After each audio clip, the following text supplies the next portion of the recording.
दोस्तों, क्या आपने कभी सोचा है कि अगर आपको बोलने, चलने और अपने शरीर को हिलाने की ताकत ही ना हो, तो क्या आप फिर भी दुनिया बदल सकते हैं? साल 1963 एक 21 साल का लड़का जिसे बताया गया कि वह सिर्फ कुछ साल और जी सकेगा। आज वही नाम विज्ञान की सबसे बड़ी हस्तियों में से एक है, स्टीफन हॉकिंग। एक ऐसा वैज्ञानिक जिसने बिना हिले डुले, बिना अपनी आवाज का इस्तेमाल किए पूरी दुनिया को हिला दिया। यह कहानी है स्टीफन हॉकिंग की। साल 1942 में इंग्लैंड में जन्मे हॉकिंग बचपन से ही जिज्ञासु थे।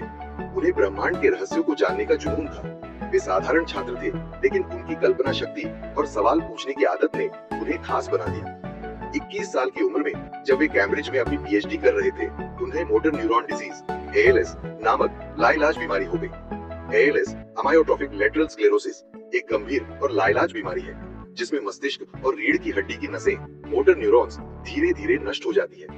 इससे व्यक्ति की मांसपेशियां कमजोर होने लगती हैं और वह चलने, बोलने, निगलने और सांस लेने में असमर्थ हो जाता है। हालांकि इस बीमारी में दिमाग पूरी तरह सक्रिय रहता है, लेकिन शरीर धीरे धीरे काम करना बंद कर देता है। यही बीमारी स्टीफन हॉकिंग को थी। डॉक्टरों ने कहा कि वे 2-3 साल से ज्यादा नहीं जी पाएंगे। धीरे धीरे उनका पूरा शरीर काम करना बंद कर रहा था, लेकिन उनका दिमाग पहले से भी तेज था। हॉकिंग ने सोचा, अगर मुझे जीना ही है तो क्यों ना कुछ बड़ा करूं। वे व्हीलचेयर पर बैठकर भी ब्रह्मांड की सबसे जटिल पहेलियों को हल करते रहे। उन्होंने साल 1974 में हॉकिंग रेडिएशन का सिद्धांत प्रस्तुत किया, जिससे यह साबित हुआ कि ब्लैक होल पूरी तरह स्थायी नहीं होते, बल्कि वे धीरे धीरे ऊर्जा या कण उत्सर्जित करते हैं और समय के साथ लुप्त हो सकते हैं। ये खोज क्वांटम यांत्रिकी और सापेक्षता को जोड़ती है और ब्रह्मांड को समझने में क्रांतिकारी साबित हुई। उनकी किताब a brief history of time दुनिया की सबसे ज्यादा बिकने वाली किताबों में से एक बनी और विज्ञान को आम लोगों तक पहुंचाया।